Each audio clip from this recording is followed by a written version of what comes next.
แห่งนี้อยู่ชาละวันน่ะอันนั้นบริตัวนะอื่นน่ะตัวเอาบัตรเอามาชื่อบัตรเติมไม่ค่อยแน่ค่อยสิไปหาเจ้าค่อยสิโทรบอกอ้ายค่อยน้องค่อยเติมให้มีจัดโทรบัตรมันพญาขนาดได้นี่นะบ่บัตรที่นามันก็โทรมาอีกเป็นไหนว่าสิบอกอ้ายนะโอ้ยโทรใช่มันบ่ฮับจนเบิดจนเบิดเงินนี่ ขออีกแน่มื้อนี้ก็ขออีกนี่นี่นั่นน่ะกูอันพูดที่ว่าอยู่เวียงจันทร์หันได้ตกโทรไปหาเพิ่นอยู่บ่ได้โทรแล้วแล้วก็บ่ได้โทรมาตั้งแต่มื้อนั้นเลยบ่จะพูดโอ้ยมีแต่ตัวดอกอันเป็นยังไงที่นั่นเพียงอีกตัวจำเขาที่ตัวนะตัวเองจะเขาที่ตัวคนอยากได้เนาะตัวแหละน้ำเจ้าอยู่ครับเห็นได้อันเขานำบัดโมเมนต์ที่ลงลอยคำเฮาเนี่ยคือกันกับไอ้บ่ได้เต็มใจเนาะอยู่อันบ้านนั้นพี่ชังบ้านพี่ชังก็อยู่ปากเชนี่อันนี้ก็เขาเอาให้อันนี้นะหากยังบ่ทันเอายังบ่ทันว่าบ่เชื่ออันนี้นั่นมันโทรไปใจวางที่มันนั่นแต่มันนั่นอันนี้คนอันนี้มันคนทางนี้เขาบ่อยากอันนั้นไปเลยเขาว่าชื่อเราได้บ้านเนี่ยอันคนชลวันนี่อยู่ชลวันนี่อันนี้เราว่าอยู่ผู้เดียวอันนี้ก็ดีอยู่กับลูกเพื่อนมีอยู่เลยถามยังมันขักน้ำแมลงมันว่า5 โมงเด้อมันว่า5 โมงเลยเจ้าจังโทรมาดีนี่ข่อยยังมันเฮ็ดเวียกนะเวียกแล้วบ่เข้าโทรไปเลย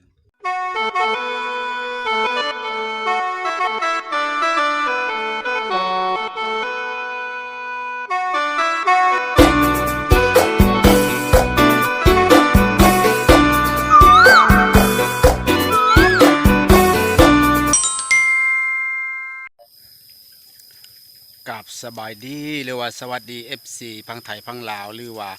ต่างประเทศก็ยินดีเข้าสู่สองบ่าวน้องพาหมดอีกแล้วพี่น้องมื้อนี้ก็จะไปหาตู้ก่อนคือเก่าคือเดิมพี่น้องเพราะว่าเพิ่นโทรมาว่าให้ไปลินน้ำแน่พี่น้องอยู่คนเดียวพี่น้องบ่ได้ไปทั้งใดพี่น้องบ่ได้ไปหาจีบสาวทั้งใดพี่น้องโทรศัพท์ไปหาผู้สาวก็มีแต่ผู้สาวขี้ตัวเพิ่นว่าโอ้ยปีนี้คือมันสัตว์สวยพี่น้องโดนขี้ตัวตลอดผู้สาวทางใดก็มีแต่ตัวกับตัวพี่น้องโอ้ยว่าแล้วก็อีต้นตัวก่อนพี่น้องเอาเมียแต่ละคนก็บ่ได้ถึงเดือนก็ออกกลับบ้านลักกลับบ้านโอ้ยมันดวงตัวก่อนพี่น้องเอ้ยมื้อนี้ก็จะไปทักทายตัวก่อนจังหน่อยว่าเป็นจังไดเพิ่งปานใดอีกจะไปหาเมียอีกว่าละสิยาหรือว่าสิจบจำนี้บ่หรือสิพอจำนี้หรือจังใดพี่น้องหรือว่าสิไปต่อพี่น้องไปบ่ต้องศึกษาชีวิตเวลาเราต้องไปทำข่าวตามข่าวว่าตัวก่อนจะมีคำตอบจังใดมีแต่ถึกผู้สาวตัวสาวต้มพี่น้องไปทำข่าวตามข่าวว่าตัวก่อนเขาชี้ว่าจังใดพี่น้องไปเบิ่งน้ำกันเลยหันจะมาเด้อมื้ออื่นผู้ชาวบ้านใดเนี่ยนี่เนาะชาวบ้านนั้นนาคูแพลงนาคูคุยกันในวันนี้คืนนี้นาคูอันแถวไปว่านี่บ่ตกอยู่แกงกอกเลยนะแหละบัดนี้โทษใส่อันเพิ่นนำพัดวานพ่อฮับบัดนี้พ่อแล้วว่ามันไปรักษาพุ่นใดวะสินะไปรักษาแล้วก็ยาตัวเองว่าก็เดี๋ยวอยู่ในเฮือนบ่มันไปแต่เช้าคนขี่รถไปแต่เช้าคนว่าซั่นบ่แล้วคืนนี้นั่นโทรมาใช้ตัวเองเลยตัวเองถามตัวเองว่าเจ้าอยู่ใช้อยู่ในบ้านนี่แหละอยู่ในเฮือนจะอยู่กับไผและโทรมาถามว่าเจ้าโทรมายังคอยโทรไปลินน้ำเจ้าคอยอยากได้เจ้าเอาเลยคนว่าคนบอกว่าตุผู้ชาวบอกเจ้าอยู่กับไผอยู่ว่าเป็นตาใดแท้เนาะอยู่กับไผแม่คอยก็ตายพ่อคอยก็ตายเลยที่อยู่กับไผผู้เดียวคอยนี่แล้ววะเมียคอยกับป้ากันเลยเจ้าจะคิดอะไรวะคอยอยากได้กับมาแล้วแหละให้คอยไปนั่นเจ้าว่าบ่อยากได้เมียจอยก็บ่อยากได้แล้วจอยก็ดีแล้วก็คอยจอยเลยก็สิไปหาเจ้าไปแล้วไปมาบ่มาก็ยาเจ้า เจ้าสิเอาบ่เอาข่อยเอา อ๋อ เจ้าตัวข่อยละให้เจ้าบาปบ่เออเอามาโลดมาข่อยสิมื้อนำ อ๋อ บัดวางเช่านี่โทษใจวังโทษใจบ่ได้ก็มีแต่พ่อครับ อ้าว อยู่ในเมื่อแล้วบ่แต่หลักสามเลยว่าไปลัดคนว่าฉันเอาไปลัดไผเนาะว่ะจักแล้วข่อย เอ้ บ่ ยน้ จั อก งมาจากบ้านอื่นบ่ยันว่าไปรับอันนี้นั่นแล้ว จักแล้วบ่จักกับมันก็บ่ได้ ลองโทรอีกดูจ้ะลองโทรอีกดู โทษจะเบิ่งอีกก่อน อืม เมื่อแล้วบอกมันก็สิเมื่อแล้วจำนี่มันสิบ่อยากกินข้าวบ่รู้ เนาะจนเพลนเลยมันเลยให้รักษาฮอดสวรรค์แล้วกันหมายอ่ะ ลูกแล้วจะมันสิไปแล้วมันไปใช้กับไปเลยเนาะ ตะเลิดเปิดแปลงมาแล้ว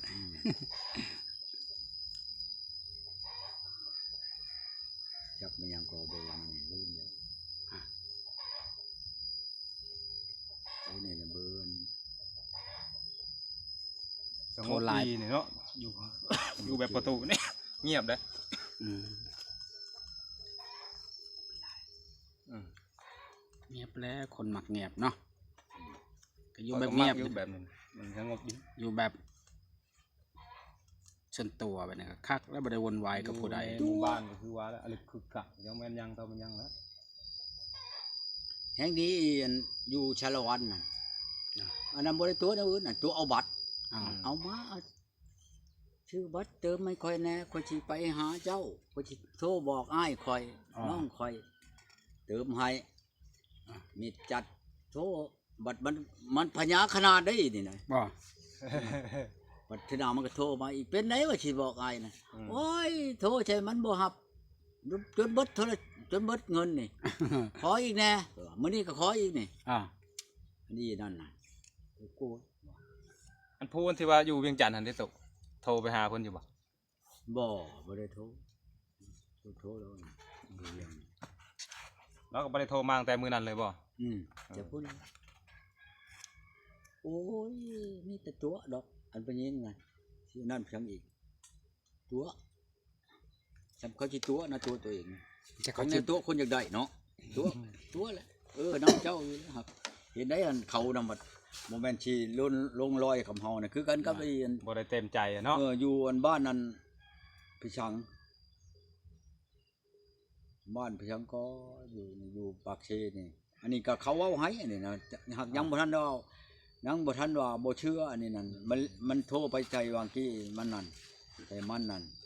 อันนี้คนอันนี้มันคนทางนี้เขาบ่อยากอันนั้นไปเลยเขาว่าชื่อเราได้ บ่เนี่ย อันคนชลวันนี่อยู่ชลวันนี่อันนี้เราว่าอยู่ผู้เดียวอันนี้ก็ดีอยู่กับลูกเพื่อนมีอยู่เลยถามยังมันขักน้ำแมลงมันว่า5 โมงเด้อมันว่า5 โมงเลยเจ้าจังโทรมาดีนี่ข่อยยังมันเฮ็ดเวียกนะเวียกแล้วบ่เป้าโทรไปเลย อยากคุยกับคนมา อยากเวียก มื้อเช้าทางพี่เด้บาดนี่เนาะทางคุยกับพ่อเฒ่ามื้อเช้านี่เด้ค่ะแนวได้เพิ่นว่า ใช่ ทางพี่และทางน้องเดินทางนี้ที่ว่าเว้ากันมื้อเช้านี่เด้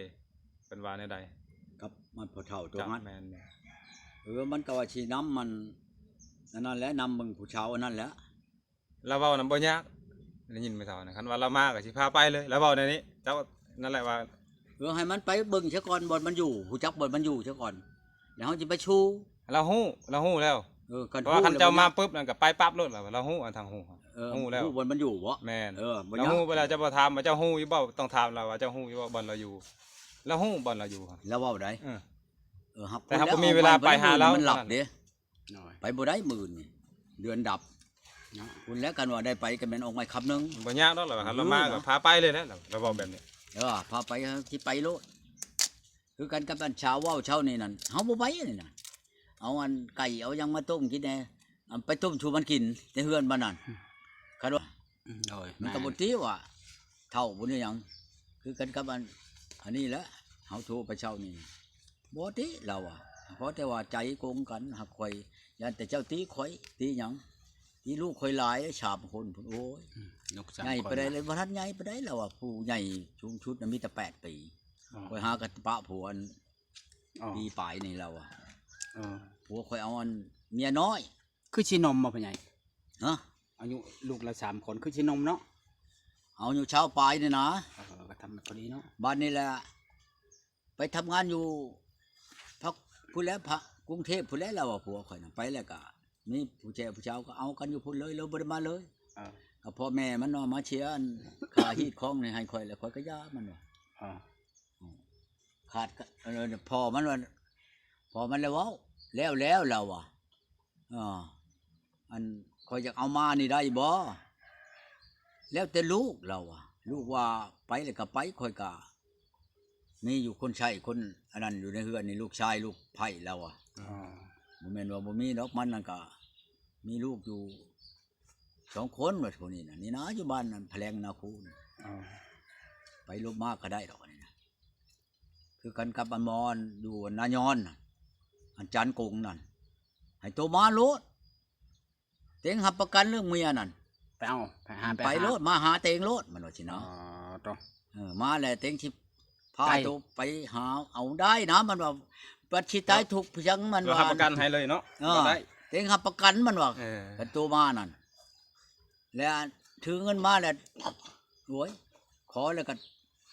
ให้ เอามือเลย เท่าแก่เนี่ยผมแล้วก็เอามือเลยนะมันว่าเต็ง